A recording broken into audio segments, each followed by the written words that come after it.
ನಮಸ್ಕಾರ ವೀಕ್ಷಕರೇ. ಸಂಗೊಳ್ಳಿ ರಾಯಣ್ಣರವರು 1798ರ ಆಗಸ್ಟ್ 15ರಂದು ಬೆಳಗಾವಿ ಜಿಲ್ಲೆಯ ಸಂಗೊಳ್ಳಿಯಲ್ಲಿ ಜನಿಸಿದರು.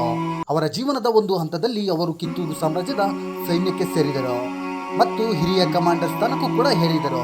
1824ರಲ್ಲಿ ಕಿತ್ತೂರಿನ ಆಡಳಿತಗಾರ್ತಿಯಾದಂತಹ Kittur Rani ಚೆನ್ನಮ್ಮರವರು British East India ಕಂಪನಿಯ ಲ್ಯಾಪ್ಸ್ ಸಿದ್ಧಾಂತಕ್ಕೆ ಪ್ರತಿಕ್ರಿಯೆಯಾಗಿ ಭಾರತದಲ್ಲಿ ಕಂಪನಿ ಆಡಳಿತದ ವಿರುದ್ಧ ದಂಗೆ ಕೂಡ ಎದ್ದರು. ಇದರಲ್ಲಿ ರಾಯಣ್ಣ ದಂಗೆಯಲ್ಲಿ ಹೋರಾಡಿದರು ಮತ್ತು ಬ್ರಿಟಿಷ್ ಪಡೆಗಳಿಂದ ಬಂಧಿಸಲ್ಪಟ್ಟರು.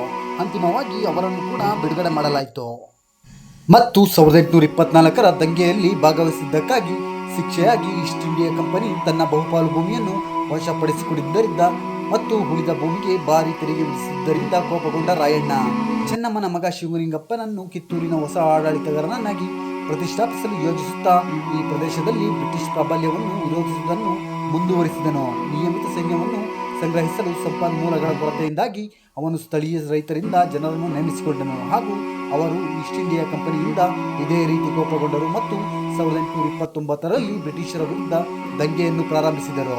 ಅವನ ದಂಗೆಕೋರರು ಈಸ್ಟ್ ಇಂಡಿಯಾ ಕಂಪನಿ ಆಡಳಿತದ ಕಟ್ಟಡಗಳು, ಬ್ರಿಟಿಷ್ ಪಡೆಗಳು ಮತ್ತು ಸ್ಥಳೀಯ ಆಡಳಿತ ಕಟ್ಟಡಗಳನ್ನು ಬ್ರಿಟಿಷ್ ಪಡೆಗಳು ಮತ್ತು ಸ್ಥಳೀಯ ಖಜಾನೆಗಳನ್ನು ಗುರಿಯಾಗಿಸಿಕೊಂಡರು.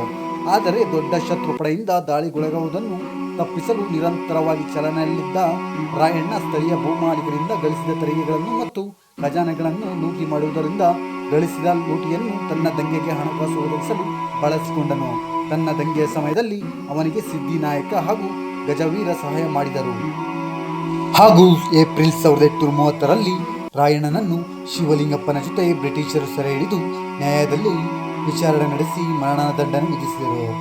ಜನವರಿ 26, 1831ರಂದು 33ನೇ ವಯಸ್ಸಿನಲ್ಲಿ ಅವರನ್ನು ನಂದಗಡದ ಗ್ರಾಮದ ಬಳಿಯ ಆಲದ ಮರಕ್ಕೆ ಬ್ರಿಟಿಷ್ ಅಧಿಕಾರಿಗಳು ನೇಣು ಹಾಕುವ ಮೂಲಕ ಗಲ್ಲಿಗೇರಿಸಲಾಯಿತು.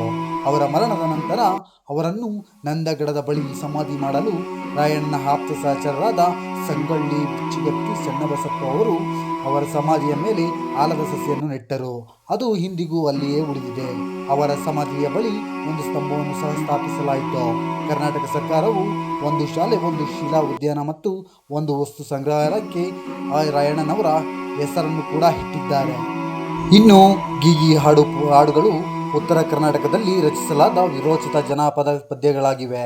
ಕಿತ್ತೂರು ಚೆನ್ನಮ್ಮ ಹಾಗೂ ಸಂಗೊಳ್ಳಿ ರಾಯಣ್ಣ ಮತ್ತು ಸ್ವಾತಂತ್ರ್ಯ ಪೂರ್ವ ಕರ್ನಾಟಕದ ಇತರ ಸ್ವಾತಂತ್ರ್ಯ ಹೋರಾಟಗಾರರ ಬಗ್ಗೆನೂ ಕೂಡ ಹಲವಾರು ಹಾಡುಗಳನ್ನು ಹಾಡಲಾಗಿದೆ.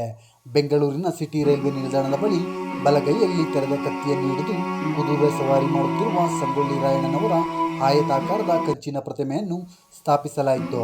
ಇನ್ನು ನಗರದ ಮುಖ್ಯ ರೈಲ್ವೆ ನಿಲ್ದಾಣವನ್ನು 2015ರಲ್ಲಿ ಕ್ರಾಂತಿವೀರ ಸಂಗೊಳ್ಳಿ ರಾಯಣ್ಣ ಬೆಂಗಳೂರು ಜಂಕ್ಷನ್ ರೈಲ್ವೆ ನಿಲ್ದಾಣ ಎಂದು ಮರುನಾಮಕರಣ ಕೂಡ ಮಾಡಲಾಯಿತು. ವೀಕ್ಷಕರೇ, ನೀವು ಕೂಡ ಸಂಗೊಳ್ಳಿ ರಾಯಣ್ಣರವರ ಅಭಿಮಾನಿಗಳಾಗಿದ್ದಲ್ಲಿ ದಯವಿಟ್ಟು ನಮ್ಮ ಚಾನಲನ್ನು ಸಬ್ಸ್ಕ್ರೈಬ್ ಮಾಡಿ, ಲೈಕ್ ಮಾಡಿ, ಶೇರ್ ಮಾಡಿ ಅಂತ ಹೇಳ್ತಾ ನೆಕ್ಸ್ಟ್ ವಿಡಿಯೋದಿಂದ ಸಿಗೋಣ. ನಮಸ್ಕಾರ ಸ್ನೇಹಿತರೆ.